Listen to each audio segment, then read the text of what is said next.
арай қаптаным асқақтап тауым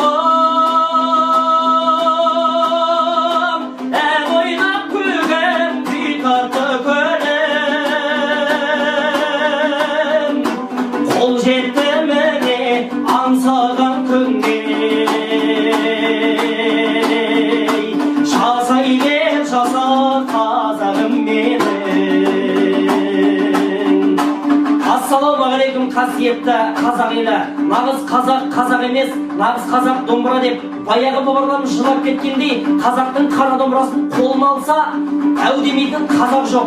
Сондықтан да сіздерді Самұрық-Орда компаниясының онлайн жүйесі арқылы домбыра курсына шақырамыз. Сіздермен болған мен Аслан Мұхамедияров. Елім менің аңсаған, Тасбұғаудан босаған, құтты болсын отауың ел.